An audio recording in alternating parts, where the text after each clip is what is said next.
Baik, di video ini saya akan sharing kepada Anda tentang struktur iklan Facebook Ads. Bagaimana sih struktur iklan Facebook Ads yang sesungguhnya, supaya teman-teman ketika ngiklan sudah tahu arahnya. Ini campaign apa maksudnya, adset apa maksudnya, kemudian ad.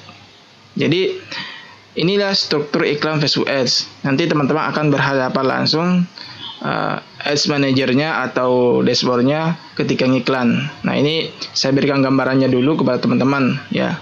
Jadi yang pertama itu ada campaign ya. Yang pertama ada campaign, kemudian di bawahnya campaign ada yang namanya adset.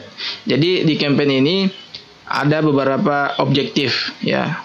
Kita menentukan traffic, apakah iklan kita untuk traffic atau nonton video atau interaksi, ataukah untuk membangun brand.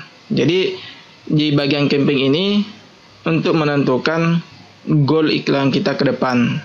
Nah, setelah ditentukan, maka kita akan masuk di bagian adset ya, atau settingan iklan.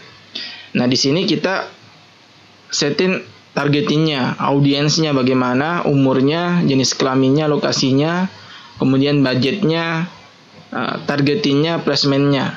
Jadi disinilah fungsinya nanti untuk mengedit semua hal-hal yang berkaitan dengan iklan kita. Jadi di bagian adset ini jantungnya ya. Oke. Setelah bagian adset, di bawahnya ada yang namanya ad atau iklan. Ya, di sini kita akan setting bagian gambar, video atau link atau teks atau pixel di bagian iklan. Jadi ini bagian format iklan kita nantinya.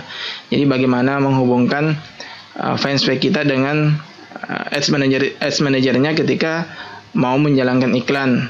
Ya, bagaimana cara mengupload gambar? Kalau misalnya teman-teman pakai gambar, bagaimana upload videonya? Bagaimana pasang linknya? Bagaimana pasang teksnya atau copywritingnya? Nah, di bagian inilah kita tentukan. Setelah itu teman-teman bisa menjalankan iklannya. Dan pastikan saldonya sudah diisi, ya itu yang paling penting. Nah, ini sama ketika teman-teman memahami struktur iklan di perusahaan, ya. Jadi anggap saja ini ada direkturnya. Jadi direktur ini akan menentukan merancang goal perusahaan kita ke depan. Nah, setelah dirancang sama direktur, ini ada bagian manajer, ya. Ada bagian manajer. Manajer inilah yang mengarahkan karyawan-karyawan yang lain. Ini staff-staffnya, misalnya ini staff. Jadi dalam satu direktur bisa di bawahnya ada manajer, ya. Bisa ada dua manajer misalnya, ada manajer keuangan, ada manajer marketing, ada manajer apa lagi untuk SDM-nya, ya. Kemudian di bawahnya ada masing-masing staffnya. Misalnya ada staff yang bagian keuangan, marketingnya. Nah, disinilah tugasnya marketing. Bagaimana memasarkan produk kita. Ya, jadi ini kita modal gambar, video. Nah, tugas marketing lah, staff marketing lah membagikan brosur tersebut. Kalau misalnya di perusahaan kan yang bergerak itu bukan direkturnya atau manajernya, tapi staffnya yang di bawah yang bergerak membagikan brosurnya di jalan atau di lampu merah, ya. Nah, sama seperti ini. Jadi campaign ini atau direkturnya ini akan menentukan goal iklan kita ke depan. Kalau di sini sudah mulai kacau, ya, maka di bawahnya juga akan ngikut, ya. Jadi sangat disayangkan sekali kalau teman-teman mengabaikan struktur iklan seperti ini. Jadi campaign yang sangat menentukan goal iklan kita ke depan. Kalau goal iklan kita ke depannya salah, maka otomatis yang lain juga ngikut salah. Makanya tentukan dulu di awal apakah Anda ingin mendatangkan traffic, nonton video, atau untuk membangun brand, ya. Ataukah teman-teman mau mengiklankan toko offline-nya? Nah, itu beda juga, ya. Kemudian di bawah ada yang bagian manajer. Nah, bagian manajer ini akan membagikan, ya, atau membuat tugas masing-masing kepada staffnya di bawah, ya. Jadi manajer ini yang menentukan berapa budget yang kita kasih keluarkan, ya.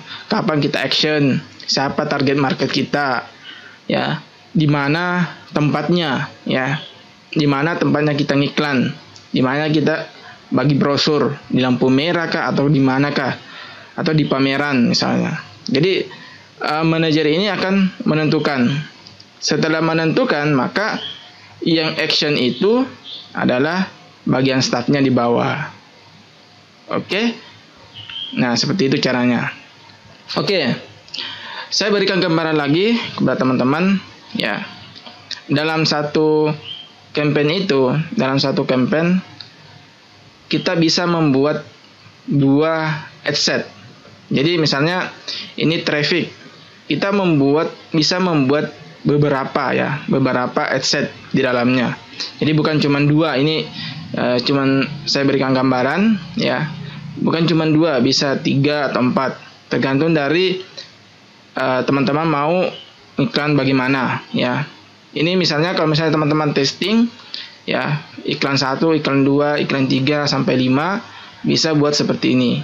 Nah, di bawahnya adset kita bisa membuat format iklan, gambar, video beberapa, ya. Bisa sampai puluhan lah.